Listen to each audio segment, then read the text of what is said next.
সর্বদা সব ক্ষেত্রে আপনি খাচ্ছেন, আপনি ঘুমাচ্ছেন, আপনি টয়লেটে যাচ্ছেন, আপনি ব্যবসা করছেন, আপনি যা করবেন সর্বদা কৃতজ্ঞতা স্বীকার হবে কার?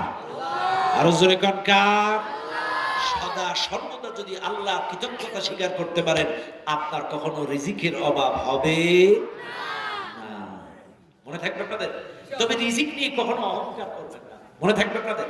আপনি ভাত খান, ডাল খান, গোশত খান আর মাছ খান, আপনি চৌধুরী হন আর শেখ হন, চাষা হন আর সর্দার হন আর মোড়ল হন, যাই হন, কখনো অহংকার করবেন না। মনে থাকবে আপনাদের? অহংকার করবেন না। অহংকারীকে আল্লাহ পছন্দ করে না।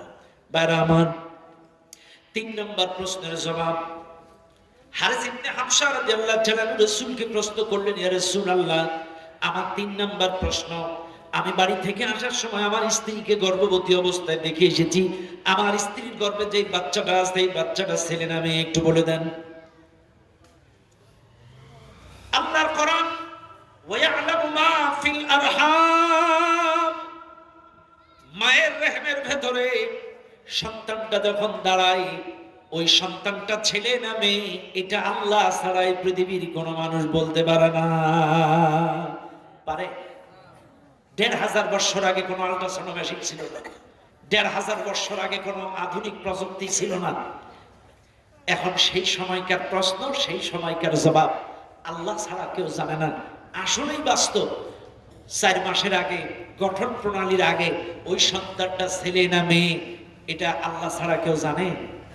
কিন্তু আমাদেরকে একটু সাবধানতা অবলম্বন করতে হবে, কারণ এই দেশের নাস্তিকের অভাব নাই। আবুল সরকারকে গ্রেপ্তার না করলে আমরা টের পাইতাম না বাংলাদেশে এতগুলো নাস্তিক আছে। কথা কানা, কথা কানা। এটা উত্তর না দিলে আমি ওয়াজ করতে পারি না বাবা। একমাত্র চাচা আমার, এই একমাত্র চাচা। চাচাই আমার 5G আর সব 2G, আর বাচ্চাগুলো মোটামুটি 3G। আর কি দরকার আছে বস?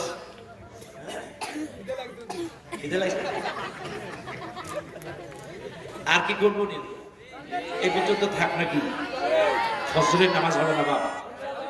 ফজরের নামাজ যদি না হয় আল্লাহ ধরবে আমার। করলি কেন? চলবে চলবে। চাই সংক্ষিপ্ত ভাবে আর 2টা জবাব দিই নাকি? এখন আসেন, ওয়ায়ালামু মা ফিল আরহাম, এই আয়াতের ব্যাখ্যা করতে গিয়ে অবশ্যই আলেমদের চোখ কান খোলা রাখতে হবে, কারণ সেই জামানায় আধুনিক মেশিন ছিল না, এখন আছে। এখন যদি আমি বলি এইটা আল্লাহ ছাড়া কেউ জানে না, শুধু এতটুকু বলি, তখন কিন্তু নাস্তিকরা বলবে, যে না, হ্যাঁ হুজুর বলেছে আল্লাহ ছাড়া কেউ জানে না, কিন্তু ওই যে গাইনি ডাক্তাররা পেটে মেশিন ধরলেই বলে দেয় ওটা ছেলে না মেয়ে। কথা কথা। এই জন্য আমাদেরকে এখন একটু আপডেট ব্যাখ্যা দিতে হবে। ওয়ায়ালামু মা ফিল আরহাম, স্ত্রীর গর্ভে যেই বাচ্চাটা আছে এটা দিনদার না বদকার এটা একটু বলে দেন। তাইলে ওই ওই ওই নাস্তিকরা আর পেশাল পাড়তে পারবে না, কারণ এই দেশে এত বেশি নাস্তিক আর নাস্তিক প্রেম আমাদের দেশের মানুষের ভিতরে আছে। এটা আগে জানতাম না, যদি এই বাউল আবুল সরকারকে গ্রেফতার না করতো। কপাল পোড়া, আল্লাহকে গালি দেয় তোর কলিজায় লাগে না, রসুলকে গালি দেয় তোর কলিজায় লাগে না, অথচ নাস্তিককে পাছায় লাথি মারলো কেন? এর ব্যথা। কথা ঠিক না? অথচ আল্লাহ বলছেন ওয়াল্লাযীনা আমানু আশাদ্দু হুব্বান লিল্লাহ, 1 নম্বরে ঈমানদারেরা আমি আল্লাহকে ভালোবাসবে। 2 নম্বর, লা ইউমিনু আহাদুকুম হাত্তা আকুনা আহাব্বা ইলাইহি মিন ওয়ালিদিহি ওয়া ওয়ালাদিহি ওয়ান নাসি আজমাইন। 2 নম্বর, রাসূলকে ভালোবাসবে। এইবার আসেন, চাইলে আল্লাহকে গালি দিলে, রাসূলকে গালি দিলে তোমার কলিজায় লাগে না, বাউলদের পাছায় লাথি মারলে তোমার কলিজায় লাগে। কিন্তু ওরে মারলো কেন? এতদিন তোমারে নাই, তোর কি একবারের কথা কইছস? কত বড় শয়তান! বলে সংস্কৃতি থাকবে না, বাউল গান থাকবে না, মাজার থাকবে না। আরে যে বিষয়টি মারলো সে কথাটা একবারও বললি না। আল্লাহকে নিয়ে এত বড় বাজে মন্তব্য করলো সে, নাউযুবিল্লাহি মিন যালিক, এত জঘন্যতম ভাষা, আস্তাগফিরুল্লাহ। শুনে নেন, এই মাহফিলে যারা আছেন আপনাদেরকে বলে যাই, একবার আবু বকর সিদ্দিক রাদিয়াল্লাহু তাআলা আনহু নামে একটা মামলা আসছে রাসূলের দরবারে। রাসূলের কাছে মামলা আসছে, এক ইহুদি মামলা করছে। কে মামলা করছে? ইহুদি মামলা করছে। কি মামলা? হুজুর আপনার আবু বকর আমার এক ঘুষি মেরে ড্রেনের মধ্যে ফেলায় পচা পানি খাওয়াইছে। কে মারছে? আবু বকর সিদ্দিক রাদিয়াল্লাহু তাআলা। এখন এই কথা রাসূলের বিশ্বাস হচ্ছে। রাসূল তো জানে আবু বকর একটা নরম স্যার। এই সত্যি করে আবু বকর না ওমর? বলছে না আবু বকর। আবার তো আবু বকর না ওমর? না আবু বকর। আবু বকর না ওমর? না বলছে না আবু বকর। রাসূল চিন্তা করছে আবু বকরের মতো নরম ভদ্র নম্র সাহাবী মাইল, এটা বিশ্বাস হচ্ছে না। ওবাসী ওরা জানে তিনবার বললো আবু বকর না ওমর, আবু বকর না ওমর। বলছে না আবু বকর মারছে। আবু বকরের দিকে এসো। আবু বকর আসছে। আবু বকর তুমি কি মারছো? বললো হ্যাঁ মারছি। কেন মারছো? বলছে হুজুর আমাকে গালি দিলে সহ্য করতে পারি, আমাকে আঘাত দিলে সহ্য করতে পারি, মেনে নিতে পারি, কিন্তু আমার আল্লাহকে গালি দিলে, রাসূলকে গালি দিলে আমি মেনে নিতে পারি না।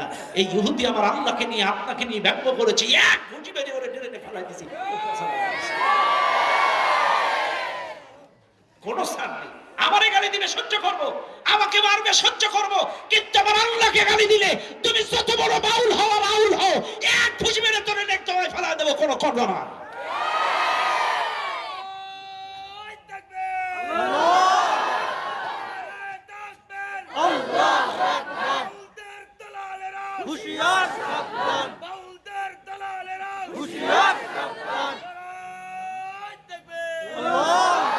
আর এই বাউলের পক্ষে যারা আছে, যারা যে দলের হোক না কেন, যদি বাউলের পক্ষপাতিত্ব করে এটার জবাব আপনারা আগামী নির্বাচনে দেবেন। কথা মনে থাকবে ইনশাআল্লাহ। বাউল প্রেম যাদের ভেতরে আছে, আল্লাহ প্রেমীদের ভোট তারা পাবে না। কথা ঠিক আছে না নাই? মনে থাকবে ইনশাআল্লাহ। ব্যাস আল্লাহকে গালি দিবে, রাসূলকে গালি দিবে। আরে খেয়াল করো, বদরের যুদ্ধ যখন হয়ে গেল, বদরের যুদ্ধে মুসলমানের সংখ্যা ৩১৩, কাফেরদের সংখ্যা ১০০০। এই যুদ্ধে মুসলমান বিজয় লাভ করলো। ৭০ জন কাফের মারা গেল, ৭০ জন কাফের বন্দী হলো, বাদ বাকি কাফের পালায়া গেল। এই খবর শুনে মক্কার একজন বড় লিডার ছিল, কাফের নেতা। এই নেতার নাম ছিল কাব বিন আশরাফ। কি নাম? কাব বিন আশরাফ। এ ছিল কাফের নেতা, এ ছিল একটা কবি, এ ছিল এক সাহিত্যিক। এই কাব বিন আশরাফ মক্কার মানুষগুলো একত্রিত করে উঁচু স্থানে দাঁড়ায় বলছে, হ্যাঁ হ্যাঁ হ্যাঁ, ওরা ৩০০ আর আমরা ১০০০ পারলাম না, আমাদের মাটির উপরে থাকার চাইতে নিচে থাকাই ভালো। দুঃখ করে বলতেছে। কাব বিন আশরাফ বলছে ঠিক আছে, ওরা বিজয় লাভ করছে, খাড়া, ওদের মান ইজ্জত সব শেষ করে দেব। কাব বিন আশরাফ ছিল কবি। রাসূলকে নিয়ে, আল্লাহকে নিয়ে, মদিনার মুসলিম নারীদেরকে নিয়ে ব্যঙ্গ করে, কটাক্ষ করে, গালি দিয়ে কবিতা রচনা করলো। রাসূলকে নিয়ে, মদিনার নারীদেরকে নিয়ে আর আল্লাহকে নিয়ে ব্যঙ্গ করে, হেও করে, কটাক্ষ করে, এক কথায় কবিতা লিখে লিখে বিভিন্ন দেয়ালে দেয়ালে, মোড়ে মোড়ে এই কবিতাগুলো রচনা করে করে রাখলো পোস্টার আকারে দেয়ালে দেয়ালে। এগুলো মানুষ দেখতেছে আর হাততালি দিচ্ছে কাফেররা যারা। এগুলো রাসূলকে অসম্মান, হেও করার জন্য। ওই যে বদরের বিজয়টা মানতে পারে নাই। দেখবেন আমাদের দেশে অনেক জায়গায় এই ভোট সেই ভোট নির্বাচন হয়, মেনে নিতে যখন না পারে তখন হয়েছে কারচুপি। কথা কেন? তো ওই বদরের যুদ্ধ মক্কার কাফেররা মানতে পারে নাই। দাঁড়া, রাসূলকে নিয়ে, আল্লাহকে নিয়ে কটাক্ষ করে, মদিনার মুসলিম নারীদেরকে নিয়ে ব্যঙ্গ করে কবিতা রচনা করে মোড়ে মোড়ে লিখে রাখা শুরু করলো। এইবার রাসূল যখন এই সংবাদ শুনলো, রাসূল আনসার সাহাবীদেরকে নিয়ে একটা মিটিং ডাকলো। এ আমার সাহাবারা, কে আসো? আমাকে যে গালি দিল, রাসূলকে যে গালি দিল, আল্লাহকে যে গালি দিল, মদিনার মুসলিম নারীদেরকে যে গালি দিল, ইসলাম নিয়ে যে ব্যঙ্গ করলো, এর বিরুদ্ধে অ্যাকশন নিতে পারবা, কে আছো? একজন মুসলিম সাহাবী দাঁড়ায় গেলেন। এই মুসলিম সাহাবীর নাম ছিল মুহাম্মদ বিন মাসলামা।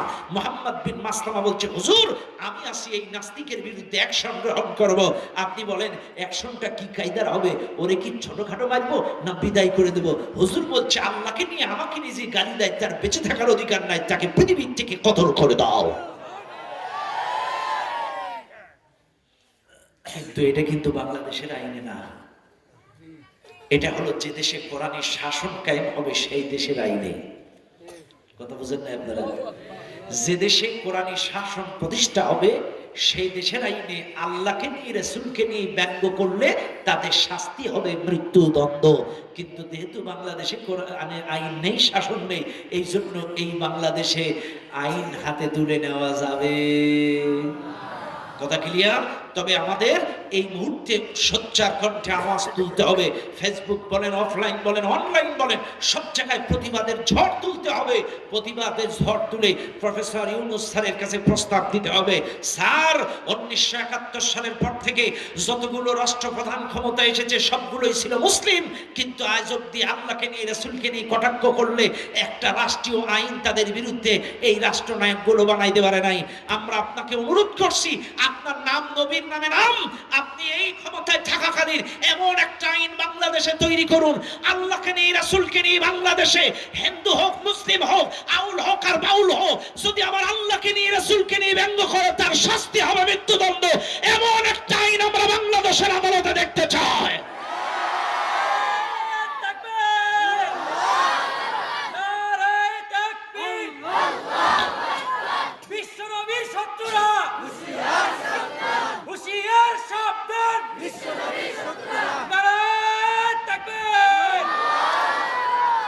আমার কথায় কথা বেড়ে যায়, তাহলে 3 নাম্বার স্ত্রীর গর্ভের যে বাচ্চাটা ছেলে না মেয়ে এটা কে জানে?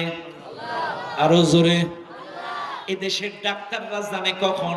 যখন আল্লাহ একটা গঠন প্রণালী দিয়ে ছেড়ে দেয়। কথা বলে 4 মাসের আগে বলার ক্ষমতাই পৃথিবীর কারণ নাই। ও দুনিয়ার মানুষ, এবার 2 নাম্বার প্রশ্ন হারিস ইবনে হাফসা প্রশ্ন করলেন, হুজুর এই যে বৃষ্টি হয়, এখানে বৃষ্টি ওখানে বৃষ্টি সেখানে বৃষ্টি, এই বৃষ্টির টাইম টেবিলটা একটু বলবেন। কোরআন বলছে ওয়ায়ুনাজ্জিলুল গায়ব, বৃষ্টি কখন কোথায় বর্ষণ হবে এটা আল্লাহ ছাড়া কেউ জানে না, বৃষ্টির খবরটা একমাত্র আল্লাহ জানে।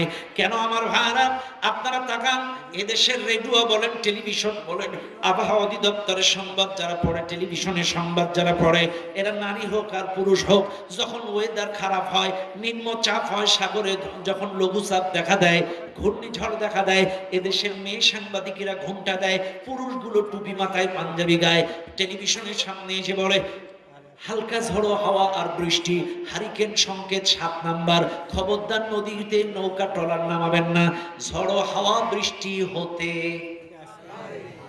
অ্যাকুরেট বলে না, কিন্তু বলে হতে।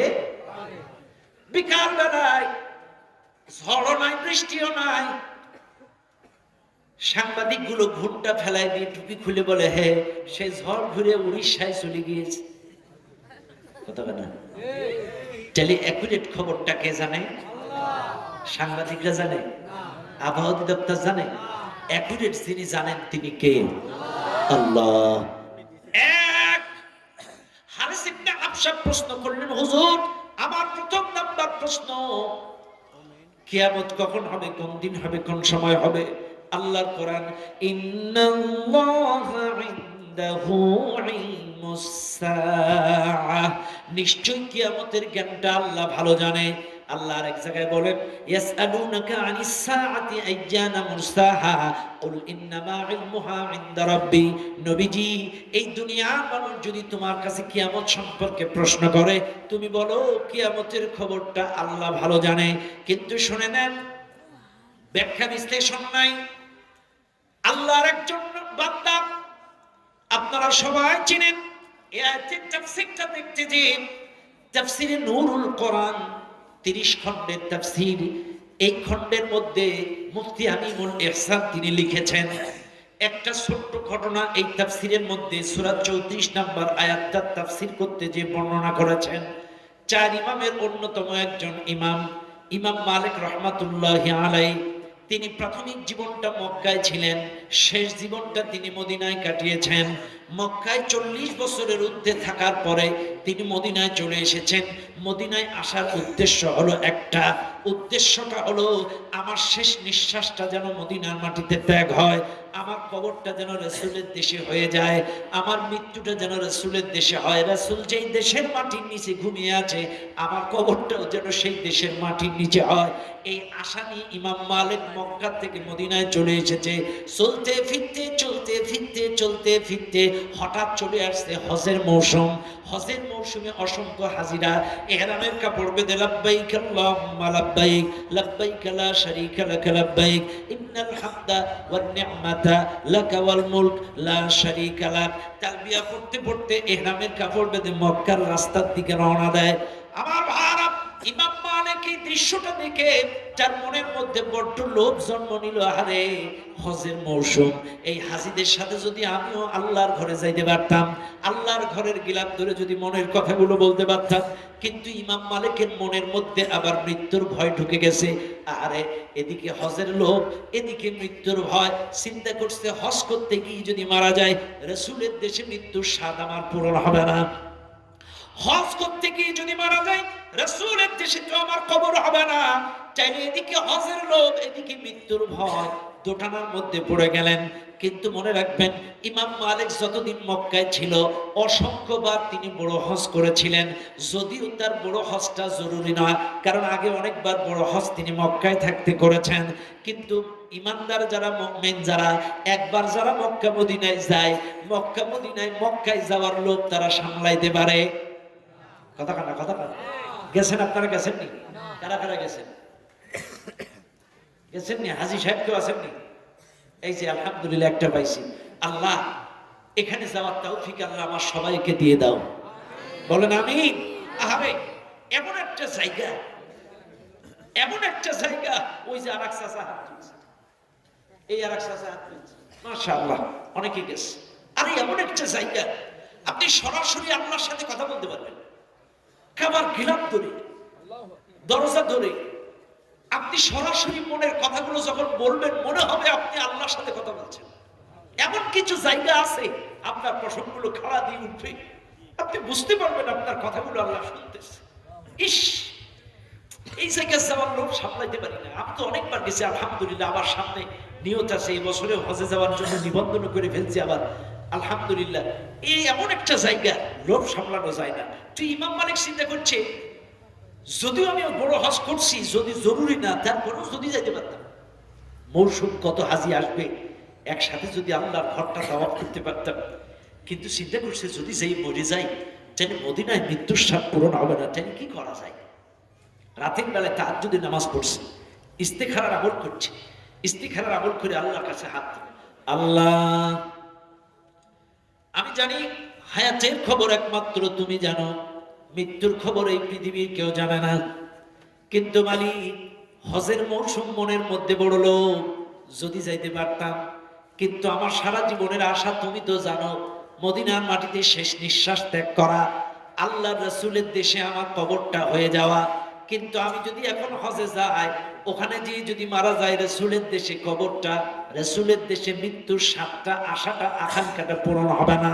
ওগো মালিক, আমি তোমার কাছে ইশারায় ইঙ্গিতে জানতে চাই, হায়াত কতদিন আছে?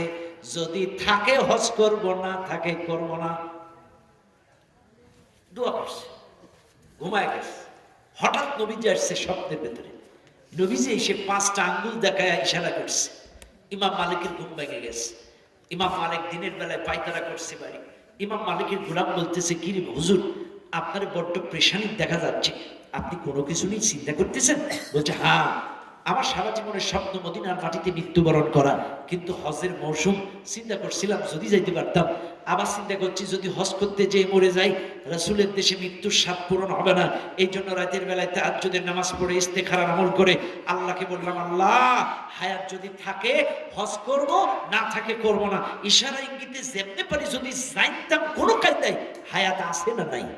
এখন রাসূল আমারে 5 আঙ্গুল দেখাইছে এরকম করে। এই 5-এর ব্যাখ্যা কি? এই টেনশনে আমার মাথা খারাপ। 5 আঙ্গুল কি? 5 আঙ্গুল দেখাইছে রাসূল, তাহলে কি 5 বছর বাঁচবো? 5 আঙ্গুল যদি 5 মাস, 5 বছর হলেও হজ করা যায়, 5 মাস হলেও হজ করা যায়। কিন্তু 5 আঙ্গুল যদি 5 দিন হয়, তাহলে তো যাবে না।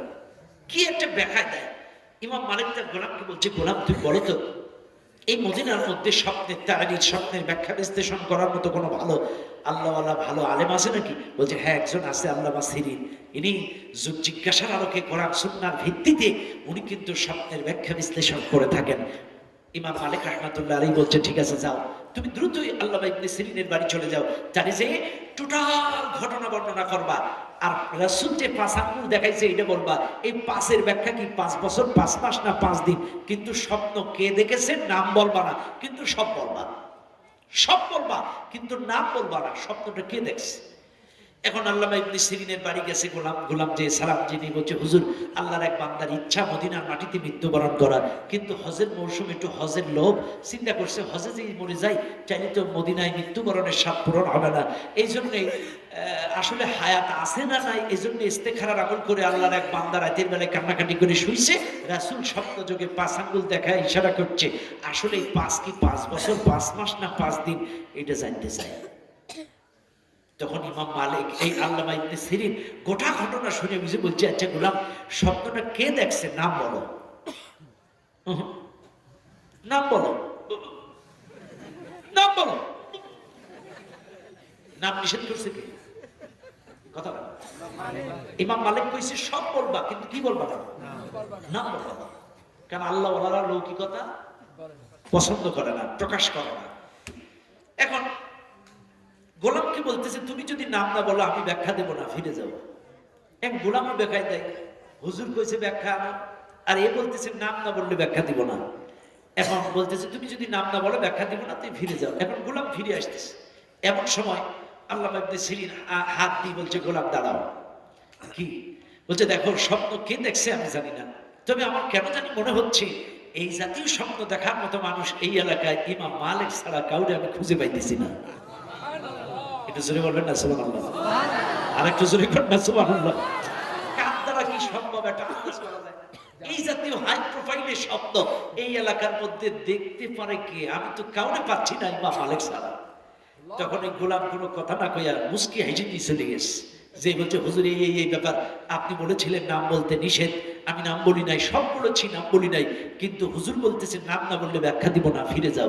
আমি যখন ফিরে আসতেছি উনি বলতেছে কে দেখেছে জানি না, কিন্তু কেন জানি মনে হচ্ছে এই জাতীয় স্বপ্ন ইমাম মালিক ছাড়া কেউ দেখতে পারে না। ইমাম মালিক বলছে, নাম যেহেতু বুঝেই ফেলছে, গোপন করার দরকার নাই, তুমি নাম বলে সব কিছু শুনে 5-এর ব্যাখ্যা আনো। রাসূল 5 আঙ্গুল দেখালো কেন? আমার উদ্দেশ্য ছিল হায়াতের খবর জানা, কিন্তু রাসূল এটা দেখালো কেন, এটার ব্যাখ্যা কি? আল্লামা ইবনে সিরিনের বাড়ি গোলাম চলে আসলেন, সেকেন্ড বার সালাম জানিয়ে ডাক দিয়ে বললেন, হুজুর বেয়াদবি মাফ করবেন, স্বপ্নটা ইমাম মালিকই দেখছে, কিন্তু আমার মুনিবের পক্ষ থেকে নামটা বলা নিষেধ ছিল, এই জন্য আমি নামটা বলতে পারি নাই, হুজুর বেয়াদবি মাফ করবেন। এবার বলেন, আমার মুনিবের ইচ্ছে ছিল মদিনার মাটিতে মৃত্যুবরণ করা, কিন্তু হজের মৌসুম থেকে একটু হজে যাওয়ার ইচ্ছা পোষণ করেছে, আবার চিন্তা করছে হজে গিয়ে যদি মরে যায় তাহলে মদিনায় মৃত্যুর স্বাদ পূরণ হবে না, এই জন্য ইস্তিখারার আমল করে রাতের বেলায় আল্লাহকে বলেছিল, আল্লাহ কোন কায়দায় ইশারা ইঙ্গিতে যদি জানতে পারি হায়াত কতদিন আছে চাইলে হজ করব, যদি থাকে হজ করব, না থাকে করব না। কারণ আগে অনেকবার হজ করেছে, এই জন্য আপনি বলেন 5-এর ব্যাখ্যা কি? আল্লামা ইবনে সিরিন গোটা কোরআন ঘেটে তিনিও সূরা লুকমানের 34 নম্বর আয়াতটা তিলাওয়াত করে শোনালেন, ইন্নাল্লাহা ইনদাহু ইলমুস সাআহ ওয়া ইউনাজ্জিলুল গায়ব ওয়া ইয়ালামু মা ফিল আরহাম ওয়া মা তাদরি নাফসুম মাযা তাকসিবু গাদা ওয়া মা তাদরি নাফসুম বিআইয়ি আরদিন তামুত ইন্নাল্লাহা আলিমুন খাবীর। এই আয়াত তিলাওয়াত করে বললেন, গোলাম আল্লাহর নবী স্বপ্ন যোগে আসার কারণ ইমাম মালিকের ইচ্ছে ছিল হায়াতের খবর জানা। আল্লাহর নবী 5টা আঙ্গুল দেখা ইশারা করে বুঝাইলো, ইমাম মালিক, এই পৃথিবীতে আল্লাহ মানুষকে সৃষ্টি করার পরে সব মানুষকে দিয়েছে, কিন্তু 5টা জিনিসের জ্ঞান আল্লাহ পৃথিবীর কাউকে দেয় নাই। 1 নাম্বার কিয়ামতের জ্ঞান, 2 নাম্বার কখন কোথায় বৃষ্টির জ্ঞান, 3 নাম্বার স্ত্রীর গর্ভের বাচ্চাটা ছেলে না মেয়ে এই জ্ঞান, 4 নাম্বার কার কপালে কি রিজিক লেখা আছে এই জ্ঞান, 5 নাম্বার কার মৃত্যু কখন কোথায় কোন অবস্থায় হবে এই জ্ঞানটা। এই 5টা জিনিসের জ্ঞান আল্লাহ কাউরে দেয় নাই, কারণ ইমাম মালিক তো হায়াতের খবর জানতে চাইছিল, এই জন্য রাসূল স্বপ্ন যোগে 5 দেখায়া গেল। এই 5-এর জ্ঞান আল্লাহ পৃথিবীর কাউরে দেয় না। চিৎকার মেরে বলেন সুবহানাল্লাহ। আমার আজকের আয়াতের তাফসীর কি খুঁজে পাইছেন? 5টা প্রশ্নের জবাব কি পাইছেন? আলহামদুলিল্লাহ বলেন। এখন আমার সাথে কথা দেন, আপনারা কি আমল করবেন?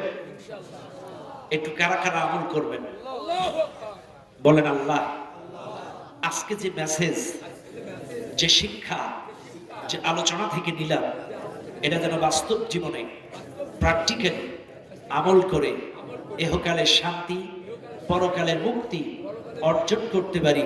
আল্লাহ তুমি তৌফিক দান করে দাও, বলেন আমিন আমিন আল্লাহুম্মা আমিন। আল্লাহ আমাদেরকে কবুল করুন, বলেন আমিন। সভাপতি সাহেব কি আছেন? আপনাদের সভাপতি দোয়া করে দেব।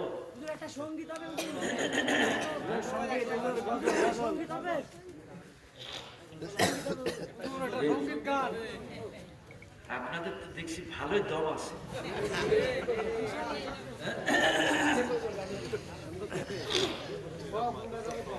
এক কলি একটা মোবাইলের গান আমার ভাই রিকোয়েস্ট করছে, মোবাইলের একটা গান আছে। মোবাইল আসিল কি দোলা লাগিল, পড়াশোনায় মন বসে না। মোবাইল আসিল কি দোলা লাগিল, পড়াশোনায় মন বসে না। পেটে ভাত নাহি যাক, পরন কাপড় নাহি থাক, পেটে ভাত নাহি যাক, পরন কাপড় নাহি থাক, মোবাইল সারা দিন চলে না। মোবাইল আসিল কি দোলা লাগিল, পড়াশোনায় মন। রাত 12টার পরে নার্গিস যখন ফোন করে, তো চোখেতে ঘুম।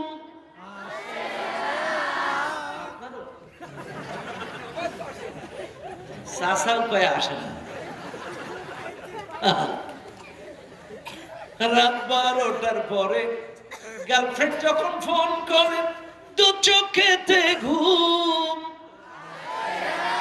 রাত জাগিয়া ফোনে কথা বলিয়া, রাত জাগিয়া ফোনে চ্যাট করিয়া, ফজরের নামাজে ঘুম ভাঙ্গে না। মোবাইল আসিল কি দোলা লাগিল, পড়াশোনায় মন। এই পর্যন্ত থাক না। মোবাইলের ঠেলা, প্রেম প্রীতির জ্বালা, এখন আর পার্কে যাওয়া লাগে না। ছেলেপিলে মানুষ এগুলো আর বেশি ডিপলি যাওয়ার দরকার। কথা ঠিক আছে না নাই? তোমাদেরকে এক কলি অন্য একটা সঙ্গীত শোনা যায়। ও ভায়া যাচ্ছি কাল যে নাই, দুদিনের দুনিয়ায় কতজনের কত রকম বাহাদুরি। ও ভায়া যাচ্ছি কাল যে নাই, দুদিনের দুনিয়ায় কতজনের কত রকম বাহাদুরি। গাড়ি বাড়ি অট্টালিকা,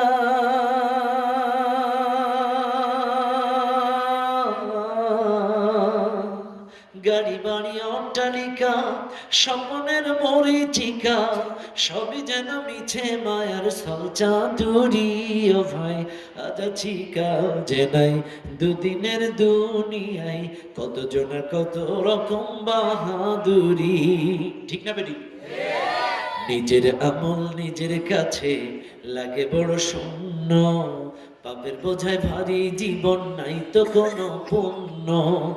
নিজের আমল নিজের কাছে লাগে বড় শূন্য, পাপের বোঝায় ভারী জীবন নাই তো কোনো পুণ্য।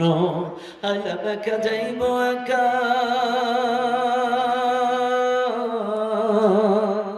আইলাম একা যাইব একা, পাবো না কারো দেখা, সবই যেন মিছে মায়ার স্বপ্ন পুরি। ও ভাই আজ আছি কাল যে নাই, দুদিনের দুনিয়ায় কতজনের কত রকম বাহাদুরি। কথা ঠিক না বেটি? আসেন এবার দোয়া করে দিলাম ভাই। আস্তাগফিরুল্লাহ আল্লাযী লা ইলাহা ইল্লা হুয়াল হাই।